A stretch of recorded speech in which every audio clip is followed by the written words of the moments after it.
Most business owners think that automation is a tech thing, and it's really not. It's a scaling thing. So if you're stuck or you're still depending on your memory, your inboxes and your email, or a hero team member to keep your revenue on track, you're stuck. You're not scaling. You're just kind of in this very treacherous loop that can break at any moment. So today I'm going to share with you how automation isn't just about saving time, but it's about unlocking the revenue your business was already capable of earning, especially in government contracting where systems win over hustle. My name is Melinda Colón. I am a government contracting expert advisor.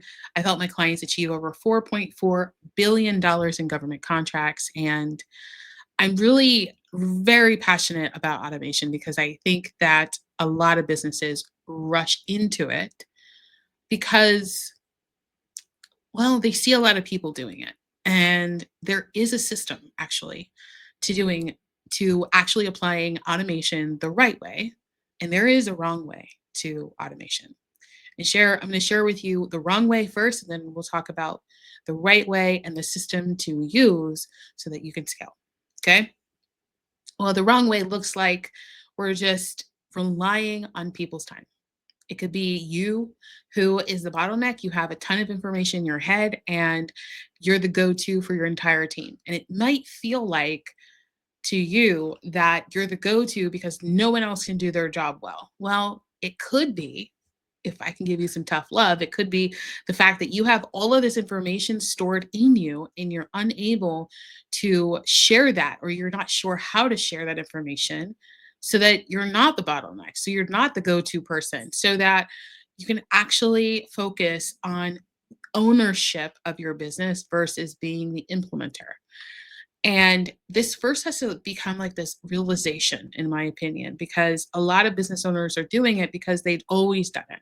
Especially if you started a business and then you grew a business and you want to scale it, you have a lot of lessons learned, experiences, and knowledge that seems really difficult to pass on to people, but it just needs to just come out, right? However we get started is a great start. Kind of thinking about, you know, when I think it's just like one or two times that I ever watched the show Hoarders, and the cleaners would come to the house and they'd attempt to clean the house, and they're just like, where do we even start? And they just like start picking up stuff and start sorting stuff and start just like wherever their feet landed, that's where they started. They didn't take too much time thinking about, well, I got to start here or there, or like, where should I start? It's just like they just started. And this is really something that I'm passionate about because as an entrepreneur who has built teams, has trained teams of different sizes, translating or communicating information to someone else without really, how do I even just kind of pull that out, has a lot to do with the process. Like, especially as an expert, you might not know how to communicate how to do something. Have you ever had someone ask you, so how did you do that? And you're like, I don't really know. I have to do it to show you. You can't really put it into words. It's just a part of your mastery. It's just become something that's embedded, ingrained in who you are. And so it's hard to articulate in words what you did, but you can definitely show them. And so the great thing is that we get to use like video. We've got Zoom, we got Loom tools like loom.com, or tools that are there to like record every step of the way. There's AI tools to like help us document the process. We just started using scribe.com, and that has been really helpful, but just starting to just kind of like get it out and really just taking the time. You take the time now, it's an investment for long run. You might take you an hour more to put together an SOP, but that saves you tens of thousands of hours to have to repeat yourself over and over again. So, just like, what is the payoff to having to do it yourself versus translating that information to somebody else? Another mistake that I see people make when it comes to automation is that they go straight into automation without an SOP. And even this study shows, like, there's tons of data that shows that there is a lower adoption rate in businesses that don't have an SOP, a current SOP, than those that do. So when you have an SOP, like something that's documented step by step of how you do it, what tools that you use, what systems you've created, and what clarity everybody has, like what is working, what is everybody doing, how are they doing it, so that everything is systematized before you install any automation tools. And I mean, the world is full of automation tools and solutions for any type of business. And it's a benefit, but it's also something to, like, it's wisdom to know when to use those tools. And what I like to do is just first start with an SOPs. One of our programs that we offer is helping people work through creating automated systems and leveraging AI. But there is a process to that. It's not just like we're just going to start testing it out and just start using it, because that can cause more bottlenecks if you're not careful. So, starting with an SOP, like, what do you actually do? What is the process? Making sure that that's communicated across your entire team, even those that are backups for your first responders, or those that are responsible in case somebody's out sick or on maternity leave. They can step in and be like, oh yeah, I know this SOP, I can help, right? And just get make sure that's crystal clear and documented. I like including some FAQs, that come up. Maybe your lessons learned, like, don't do this. I've tried that. Da, da, da. And that way you're not reiterating or repeating yourself. You're saving a ton of time, and you're documenting. One of the most valuable assets in a business is SOPs, because they have systems. Systems are valuable assets in a business. So that's where we start. And then we go into how can we automate? Because oftentimes, like, especially, a lot of these softwares have multi-purpose, multi-use functionality. And so, for example, we have a Microsoft subscription in our proposal development agency. And we use the Microsoft subscription because majority of our clients are on or using Microsoft tools. And that was our initial thought. It's like, okay, we're just going to use that. Then we learned about all the tools they have. Like, beyond the Microsoft Word or Excel or PowerPoint, there are automation tools. There's ways that we can plug one thing to another, that we can download transcripts and videos and then reshare that, repurpose it. And so we started learning about these things. Just like, wow, we already had these tools. We didn't have to add on another subscription. And this is why it's so important to start with an SOP, because it's almost like your framework. It's like showing you exactly what step by step I need when it comes to automation. And can I already do it with what I already have? This is lean thinking. This is lean thinking. Operation managers love me right now because they're like, yes, don't increase the budget. And I'm like, well, don't increase the budget unless the solutions that you have are not as robust as you need them to be. And of course, when you're scaling, you want to start using tools. Like, I recommend start using tools that can grow with you, so that there's less of a learning curve for your team, for your IT department, if you have one, for your operations, like everything. If you already start using QuickBooks, for example, and you're brand new at business, you're like, I'll use QuickBooks when I'm bigger. I started using QuickBooks at the beginning of my business, and I'm so grateful I did, because now that my business has grown, like, it has all of my history. I don't have to download them and upload them. I'm saving a ton of time because I'm forecasting what solution I'm going to need when I get to that specific marker in my business, and using those solutions strategically.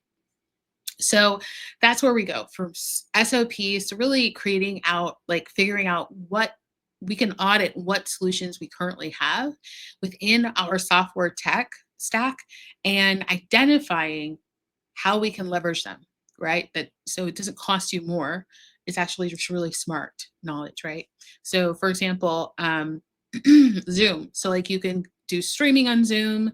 You could record on Zoom. You could, you have meetings and everything like that. And what's really interesting is we have, like I said, we have Microsoft 365 for our agency, but we also use Zoom for my consultancy because in my advisory services, because oftentimes that market doesn't have Microsoft 365. They're usually entrepreneurs.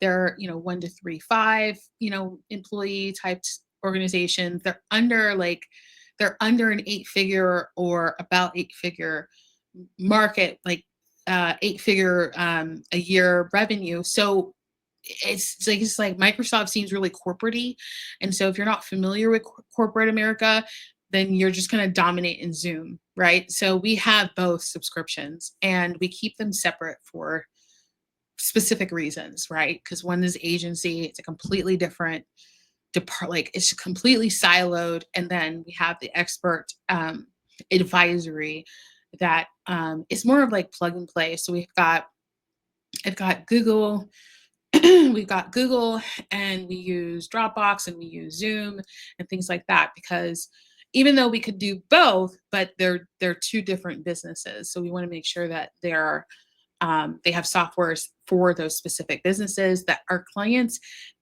experience and our team experience are all, succinct, right? Or in sync. They're like they're unified, they're organized, and it makes the most sense in that environment. So that's what I would say is like, okay, so what makes the most sense for my business and the culture of my business? And even the terminology of that software. I found one of my clients who is running a 7 figure business. They're scaling pretty quickly because they're getting awarded a lot of government contracts, and they started thinking about or they started considering Google because of the cost of Microsoft. And so we did like a kind of a side by side just to see like where the pros and cons are.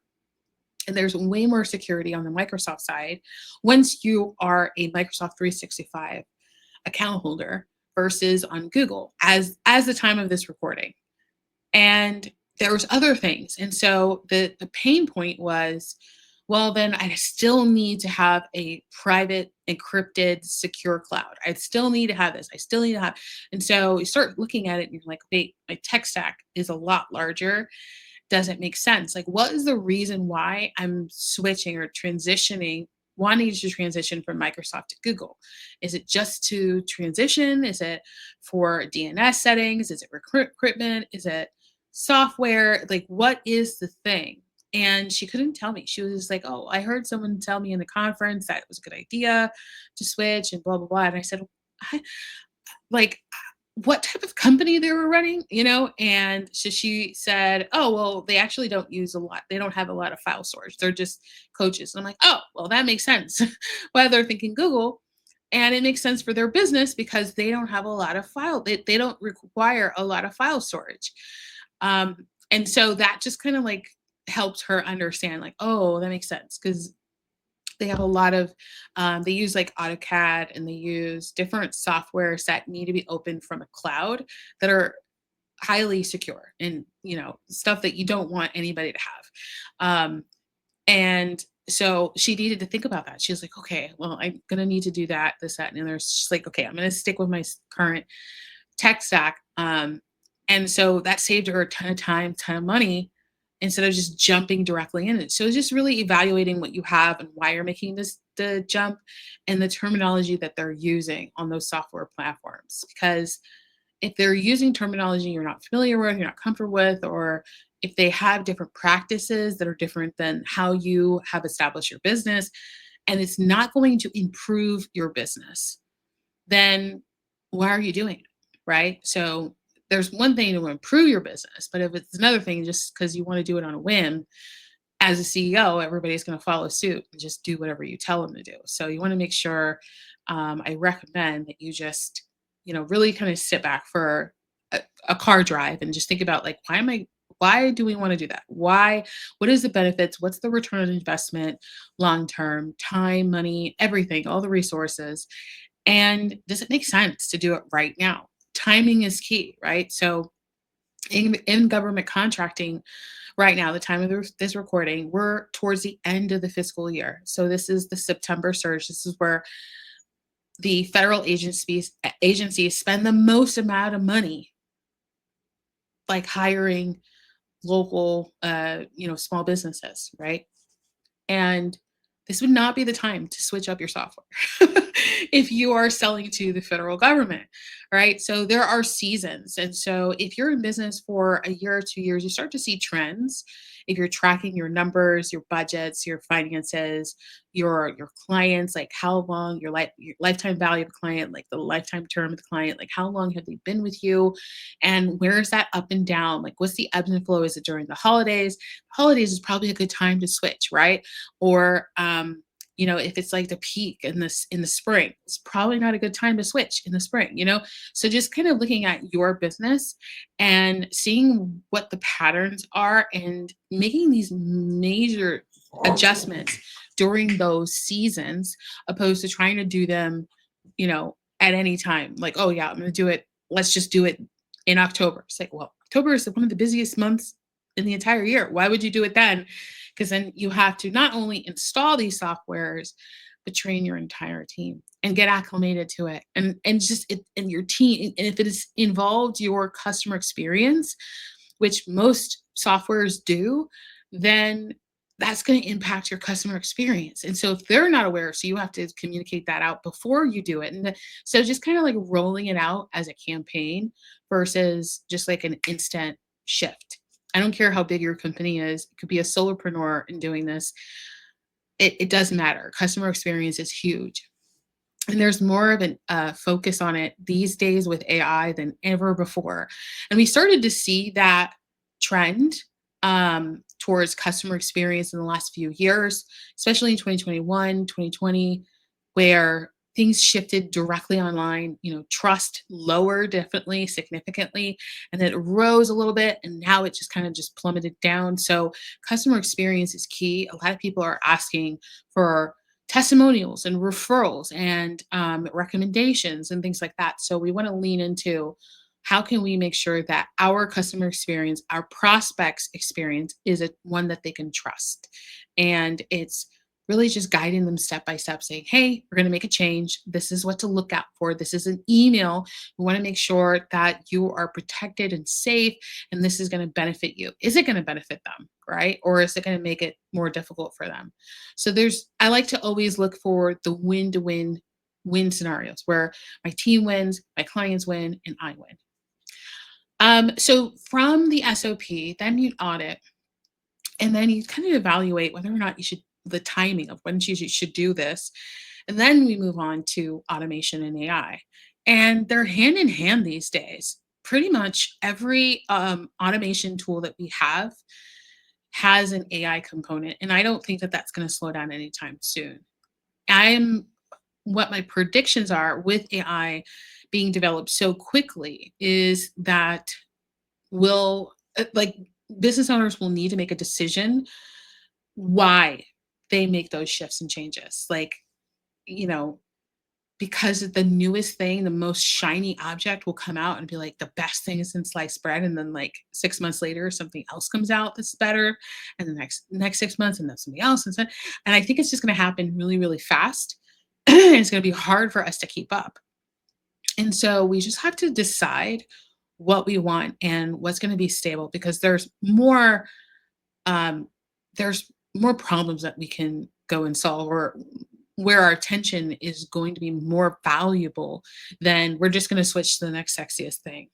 Use something that's going to be valuable to the team, that's going to be helpful for your team, optimize your systems and processes, but we don't need to keep changing. We're just going to make that decision for now, make sure that it's going to be with us for as long as possible in the future as we scale and grow our business, and really just kind of stick with something and know that it's going to work. And depending on this, it's not really about the size of the business, like the software, the SaaS solution, the software that you um, purchase. It's more so of the commitment to excellence that that brand has. And I think that's really crucial. There are some automation and AI tools that are out there in the market that don't focus on excellence, but they're the cheapest and they're the easiest to use, and yet they have the most problems. Like they're down, or they're disconnected or they're clunky. Sometimes they work, they don't work. Sometimes, they move things around, the buttons, and they don't tell anybody. Like, definitely have experienced that. I know other people that have experienced that as well. And so I'm looking for a business who cares about my experience and are going to respond. Years ago, I one of our first project management CRM tools was Asana. And Asana.com is like internationally known. And it's a pretty cool tool. It's got some really awesome features. And I remember there was we were onboarding a client onto Asana, and they had a question about like a feature, and they wanted to see if they can optimize the feature. And I said, well, just, publish it. Just ask them and publish it. They're like, really? I can do that? And I said, yes, they want to know what you care about so they can make it better for you so you could stay on the software as long as possible. Um, and so she did. And I'm not kid you not, it was like a Monday or a Tuesday. And by the end of the week, they had updated that feature. It was like the smallest thing, but it made the biggest difference to how she worked. And it was like, so in Asana, there's nested levels of a task. They added like a timer or something to the subtask, something like that. It was just like the smallest little thing. And so that when you added the time, then it would roll up to the main task. And she was so happy. She was so happy. She was like, oh my gosh, they did it. They really listened. And I was like, yes, because they care about you. There are a lot of softwares that I have reported things and and years later, they're still not a requirement. And even though I am not the only one yelling about it, like so many of their users are yelling about it, or a software that just doesn't really work well with anything else. I think softwares that don't have a mobile ready option is weird, especially if it's operational. Like if it's to operate my business, I want to be able to access it when I'm at the airport, when I'm on a plane, so that I can see it. Opposed to I have to get on a desktop and blah blah blah. Like and go to this website. I definitely there's something about that that just kind of bothers me. I don't know why. I wonder, does it bother you? I don't know. Comment below if it bothers you. But it just tells me like, hey, you're not really thinking about my usability. You're not thinking about my experience. I don't know if it might just be me. I don't think it is, but just how convenient is your software when your competitors have an online version, a mobile version, just like, you would want, like exactly the same. It's the same software they have, you have. They can do way more than you can, and you still don't have a mobile version. Like, you know, you like these influencers that are promoting and advertising these softwares, but you're not caring about us. Like those that are paying our money month after month, year after year, and not listening to the smallest of tweaks. It says a lot. It says a lot about priorities. So once you've identified what software is best fit for you, AI, automation is kind of like one and the same, and then we implement. And so it's a nice flow because it doesn't stop what you're doing, doesn't stop the team from what they're doing. It's like they're in transition. So even if you make a decision about software today and it takes 6 months to actually integrate, migrate, train, all that stuff, everybody on your team, they're still working that SOP.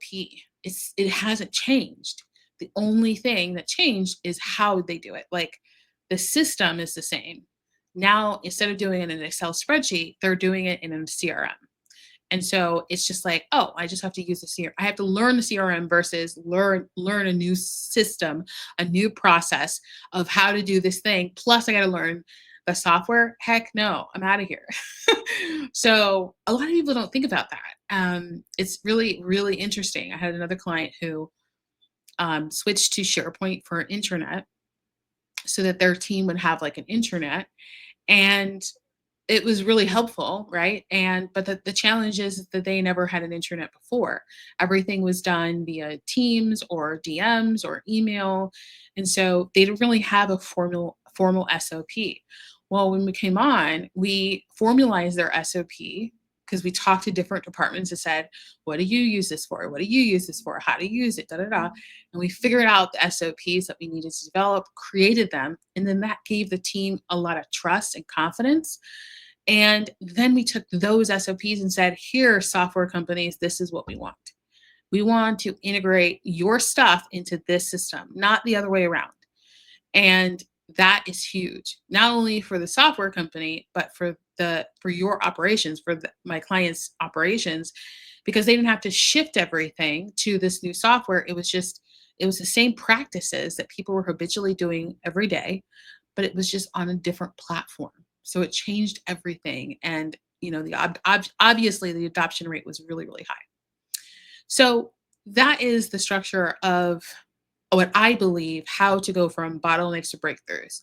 Because now you're not bottleneck. Now you've downloaded the information into a document that can be shared through your team, that no matter what's going on, you could be across the country, across the world, and it still can get done, whatever that task, that activity is. And when you do that, man, I mean, the creativity that's on the team will insert themselves and say, hey, there might be a better way. And don't you want that? Like someone else to be, just considering how to make something better for everyone. And that's at the end of the day, that's where the breakthroughs come from. So just really delegating those activities. Now, when it comes to government contracting, how can you inject a level of automation in AI? Well, in our agency, we've done this several ways from, finding opportunities. So we have automated emails that are delivered directly to us and our clients from MyGovWatch that really show them exactly what those opportunities are so that they're not having to sift through different procurement sites and trying to figure out like, oh, did this RFP drop yet? Did this advertisement drop yet? Blah, blah, blah. They're just like, they're getting notified ahead of time. And then they can make decisions whether or not those were on their opportunity matrix watch list. And maybe some that just kind of popped out because it's like last minute quarter budget stuff that just like, oh, well, we're just going to use this for this other program and you can submit something for it. Right. Um, so that's one automation that we use. The next automation, I'm kind of going through the GovCon sales strategy. So my GovCon sales strategy, there's 5 steps. There is prepare, target, strategize, submit, and track. So for prepare, this is really the business planning. So operations and systems, how do you deliver excellence to your clients? What services that you offer? Um, like your messaging on your website, email communication, like just making sure that those are all set up. And then target is, just figuring out who you want to target, what agencies. There's nearly 100,000 agencies within the government, federal, state, and local that you could be selling to. So figuring out who buys what you sell, but then who do you want to work with? How often do they put contracts out? How like and putting those onto your opportunity matrix, which is what I mentioned earlier, and so that you can keep track of them. So let's say there's an opportunity that is supposed to be advertised in August. It's August. It's the end of August. Nothing yet. At least you keep your on your radar, right? That it's coming versus, oh, it's like I got 2 weeks and I got to respond with something. I don't have anything. And you're just kind of like what they say in social media is spray and pray, like post and pray. It's pretty much the same thing as like submit and pray, which is not a good strategy for winning multi-million dollar contracts. So that's step 1. Step 2 is target, and then prepare and target. Step 3 is strategize.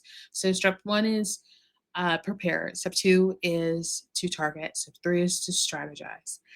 And strategy is positioning. It's really, what is going to make you stand out? What do you know? What you don't know? Positioning, like what's your strength? What's your weaknesses? Do you need a partner? Do you need to be a subcontractor, etc.?